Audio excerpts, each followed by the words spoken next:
to get it looking nice, we're going to start our sketch by going over to sketching and go up to rectangle. Now I'm going to put mine at the origin because this will make it much easier later down the line when we are inserting lines for our results. So after we do that, we're just going to go over here to dimensions.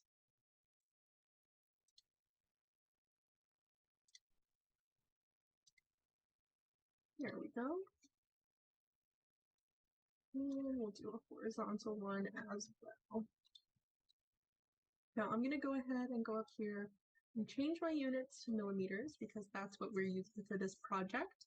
And now I can edit my values. I did mess around a lot with the values, but for the sake of this, I'm just going to use what worked for me for each flow case. In this case, I used a bar that was 10 millimeters high and 500 millimeters. If you want to display the values here instead of your variables, you can go down here, unclick name, and it'll auto select your value, and then you can actually see those two values. But I don't really want those in my way, so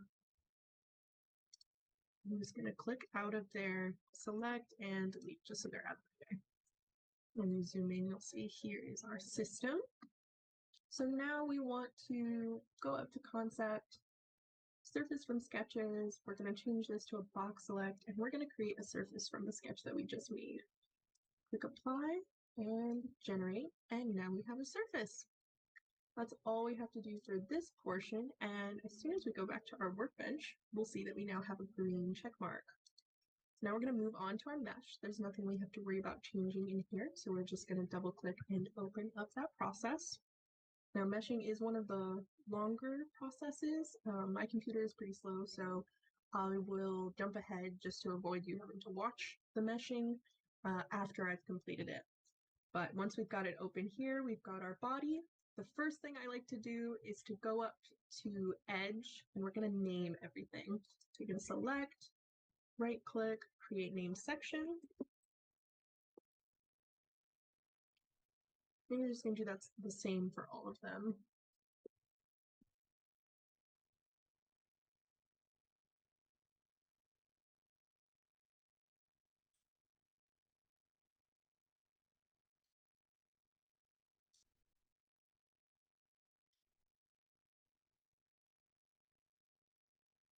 And then to check that we got everything named, we'll go over here to name selections.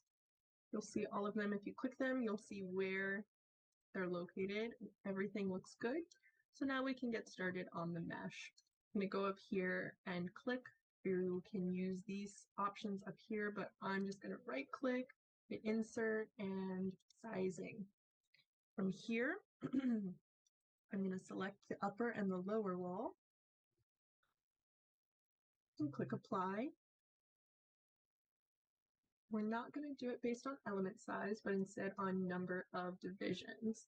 So for this, I'm going to do 2500. And then we're going to change this capture curvature to no and change our behavior to hard. So we've got our geometry selection, 2 edges, number of divisions, 2500 hard. Looks great. We're going to go up here and generate that mesh.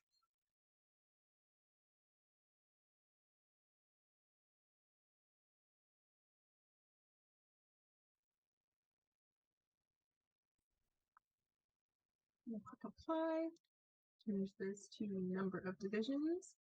This I'll do 50. Change this to no. Oops. And we're going to change it from soft to hard. So we've got our geometry selection, 2 edges, number of divisions 50, and a hard behavior. You can go ahead and generate that. So now my second set of mesh is ready. I can see it when I click up here.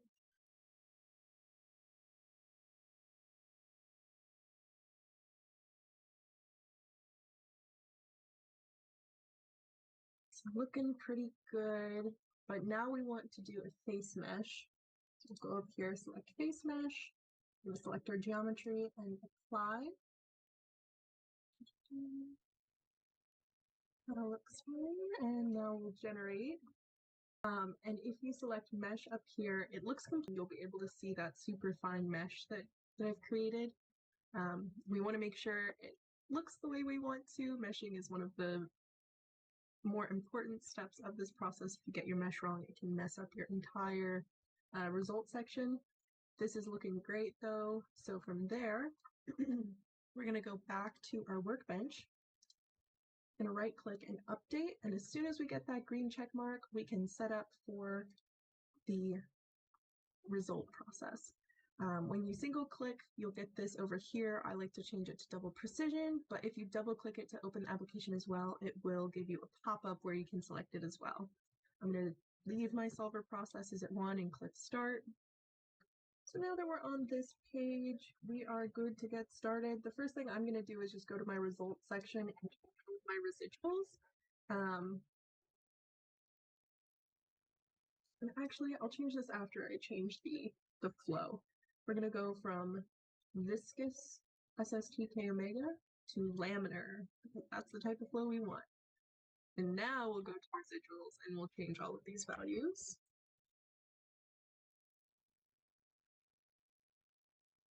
This is just a personal preference.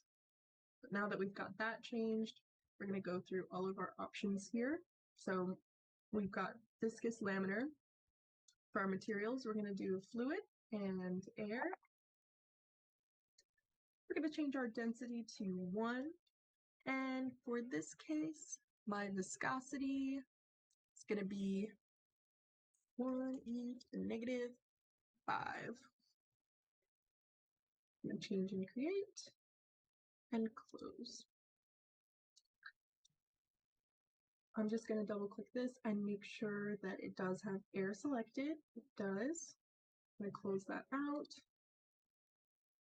And then I'm going to go down here to reference values and compute from the inlet and make sure that everything updates. Density is 1, viscosity is 1e to the -5. Perfect. And our reference zone is the surface body. These are both good. Don't need to change anything there.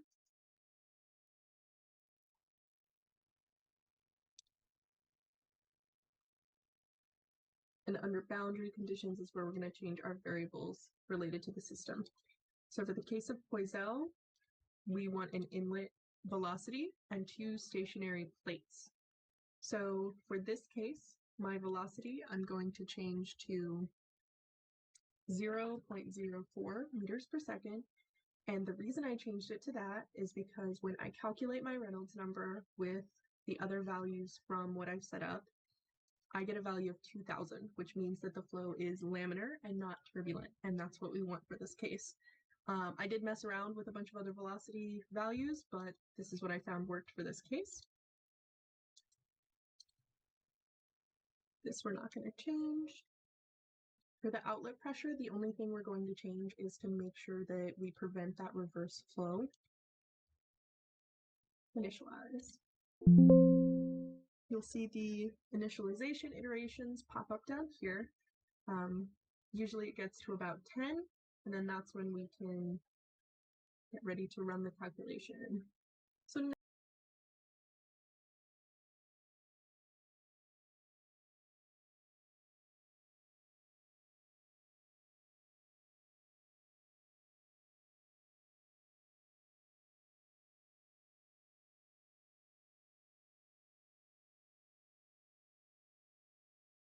now we're just gonna double click run calculation.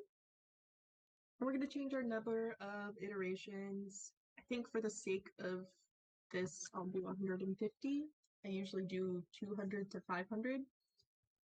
And then we're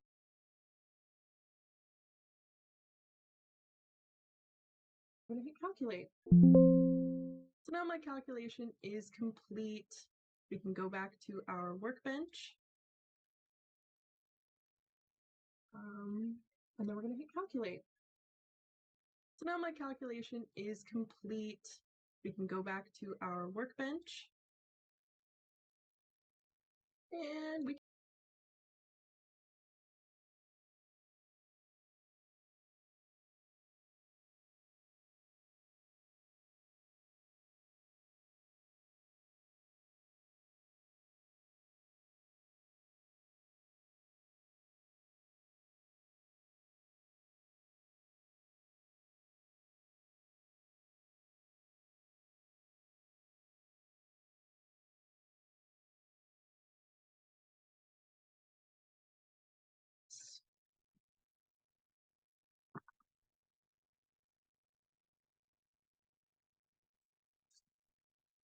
since I already have the green check mark on the design and the mesh, I'm just going to go ahead and exit out of these just so my computer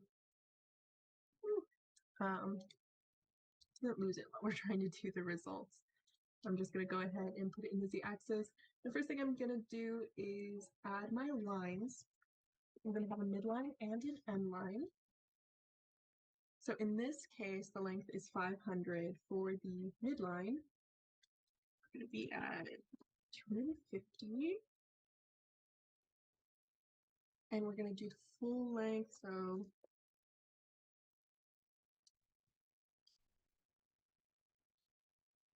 when we apply it, we can see it generate here. Then we're going to go ahead and add our end line. And in this case, we're going to go right before the end of the system. You don't want to be on the actual edge, because that can mess up your results. We can see it hanging out down here. And then I'm also going to add a line for the developing flow, and you'll see why more once we get into the chart. And that looks pretty good. We can always come back and change it if we decide that that's not what we need.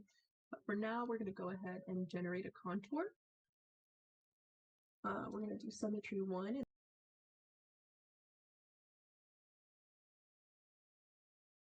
Instead of pressure, generate a contour. Decide that that's not what we need. But for now, we're going to go ahead and generate a contour. We're going to do symmetry 1 instead of pressure, velocity U. I'm going to change my number of contours to 110. A contour. We're going to do symmetry 1 instead of pressure, velocity U. I'm going to change my number of contours to 110. And then we go ahead and apply.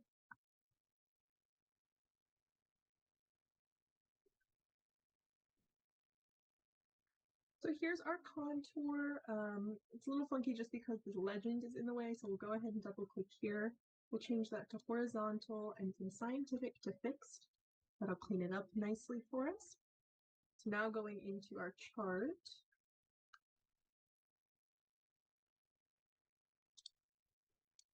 Here we go. We're going to go ahead and change the title.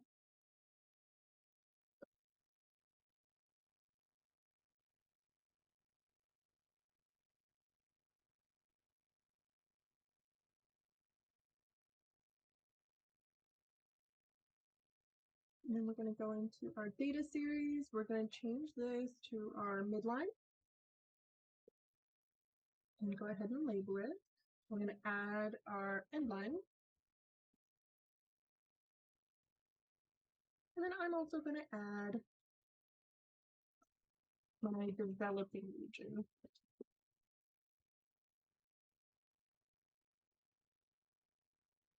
For that, we're going to go here. We're going to change our X to velocity U, and our Y is going to be changed to Y.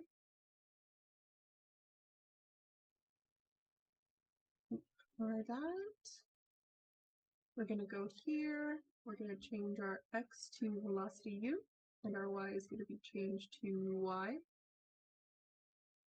And then we'll apply that. The midline and the end line are overlapped right now. So if I delete this,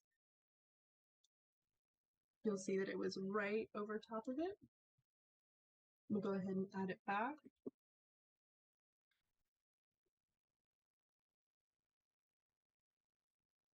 And now it's overlapped again. But the reason that that's happening is because our flow is fully developed by the time it hits the midline and the end line. So the reason I chose for my third line to be what I consider the developing flow is to show that it was at one point developing. And if we go here, we can actually update this value. You can see that it's curved differently. That's because the flow is still developing, whereas this is that fully developed flow. And then if we change that value to something a little bit greater, so it's a little bit further out, it starts to get closer to that developed region. So because my midline and my endline are stacked, I did add a third line just so that I could see that that's co-wet flow. So now that I'm So I set up the geometry and meshing for the co-wet flow. It's pretty much just the same as the Poisson flow. It just to save some time, I skipped these two parts, but I'll get to the rest of it now. at start, we're going to go through exactly the same things we did the last time. We're going to make sure that we're in a viscous laminar flow and not anything else.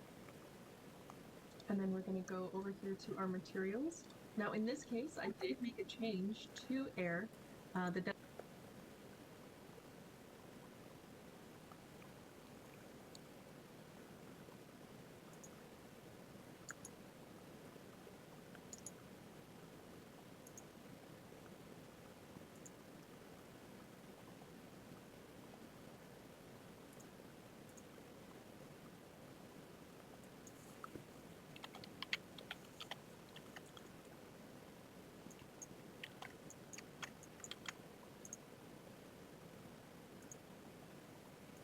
density is still 1, but instead of 10e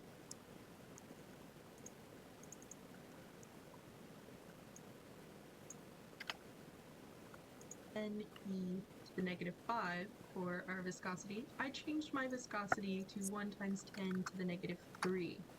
And again, the reason I changed this is just because the values when calculating my Reynolds flow and the velocity of the upper plate, I was able to get that Reynolds number of 2000, which again is a laminar flow. So we're going to keep this. This was what was changed between the last one, change and create. I'm going to close that. We're going to double check our fluid again, and it is air. Now looking at our boundary conditions, the big thing for this one is we're not going to have an inlet velocity. So we have to change our inlet from a velocity inlet to a pressure inlet. So we right click, we go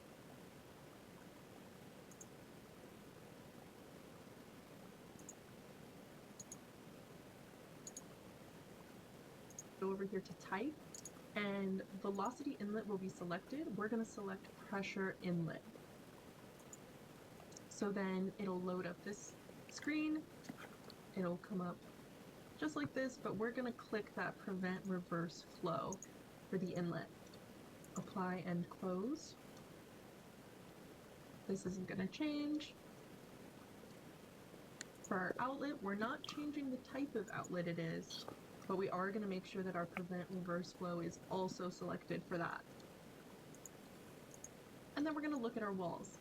Now the big thing is we're going to want our lower wall to remain stationary with a no slip condition, which we have here.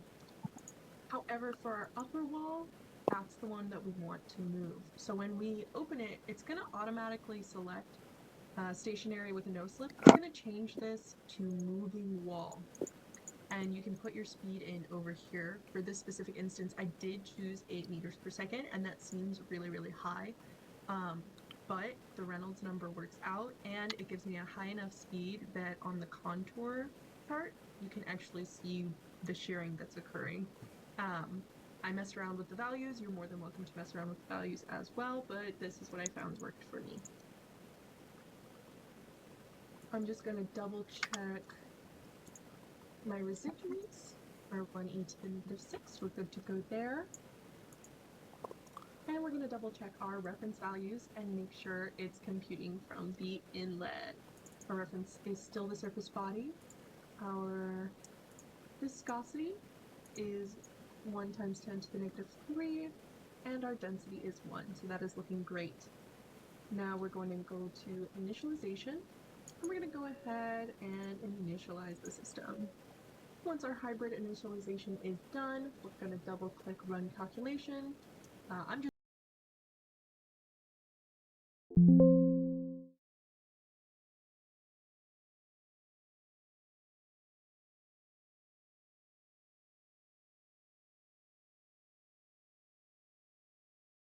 does save a little bit of time, and then we're going to hit calculate. Now that we're back, our calculation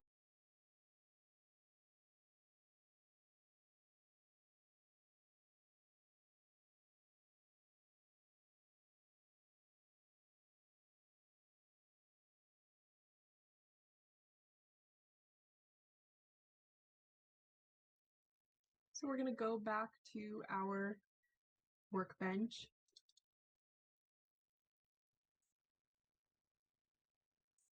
So I'm just going to hide all this stuff and go through it the same way I did with Poisson flow, just keeping in mind the changes that I made with the sizing. So the first thing we're going to do is go to location and line. We're going to do a midline. So we'll do midline 1. And because our length changed from 500 to 250, our value is now going to be 0.125. And because our height changed from 10 to 5, I'm going to change that. But we're still going to do 100 samples. You'll see that pop up. Perfect. Now we're going to add our end line. And again, we're going to do 100 samples. See it pop up down here at the end. So with that,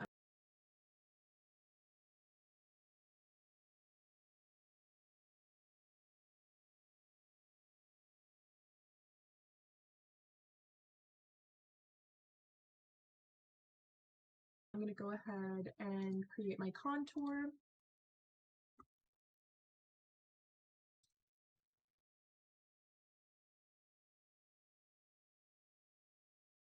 I'm going to do symmetry 1 and velocity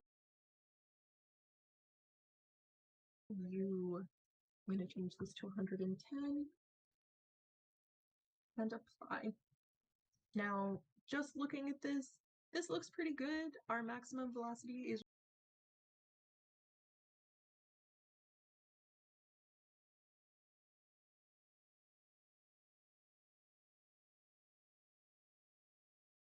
right around the velocity that we put into the system as far as that moving upper wall. And it looks pretty. We can see what's going on. That upper wall is moving, that bottom one is staying the same with that no slip condition.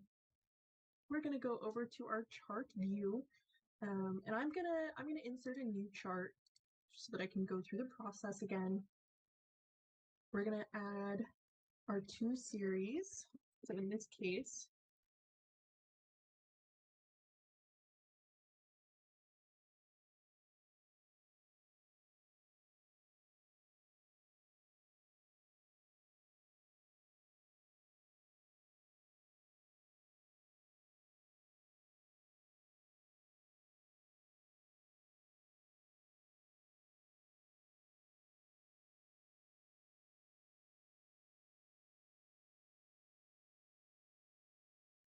our location is going to be midline 1 and endline 1. We're going to change our x-axis to velocity u again and our y-axis to y.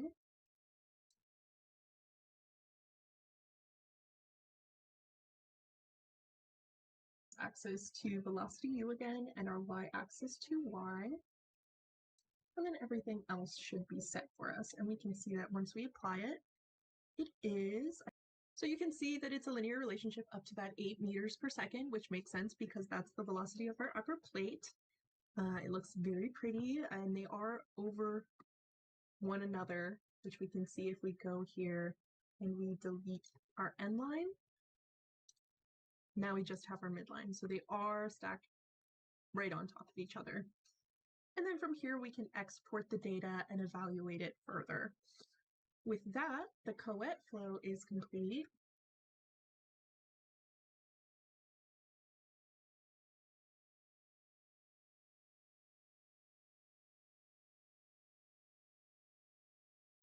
So for the Poisson plus Coet, same geometry, same mesh, everything's all the same. I'm just gonna go through the setup and the results instead, just to save time again. So Upper plate moving. So we need to make sure that our model incorporates both of those factors in it. So we're going to start and make sure that again we're under viscous laminar and not anything else. After we have that set up, we can go ahead and check our results and make sure residuals are exactly what we want. In this case, I went with 1e to the negative 6, but it is up to you. Now going into materials, again, we're using And the density is still 1, that hasn't changed, but in this case I changed the viscosity from 10 to the negative 3 to 10 to the negative 4. So that is the big thing I changed here. So we want to make sure that that updates in our reference values when we get there. And again, the reason I change my viscosity or my velocity or any of those values is so that my Reynolds number stays around that 2000 to make sure that it remains a laminar flow. So we're gonna change and create, and then we'll close that out. We're going to double check and make sure that this is registering as air, and it is. And then we're going to go to our boundary conditions. So starting with our inlet, if it's carried over from the last one, or if you're starting from scratch, you just want to make sure that it is listed as a velocity inlet. If it's not, you can go down here to type and change it to velocity inlet. But we want to make sure we have that velocity inlet for this case. Now, in this case, I chose 0.8 meters per second to be my velocity, again, for that laminar flow with the Reynolds number. For our outlet, again, we want to make sure that we don't have any reverse flow, so we're going to select prevent reverse flow if it's not already selected. Then we're going to examine our walls. So our lower plate should remain stationary with a no slip condition. Stationary with no slip, and we have that. Now the upper wall is the one we want to make sure is moving. So it'll automatically be selected to be a stationary wall. We're going to select moving wall. And then for the speed of the moving wall, I chose 0.6 meters per second. From there, we're going to go to our reference values. We're going to compute from our inlet again. And we're going to make sure our density is 1 and our viscosity is what we put in. So I put 1 times 10 to the negative 4. This is 1 times 10 to the negative 4. So we are good in that regard. From here, we can go ahead and go to initialization. Once that initialization is complete, we're going to double click run calculation.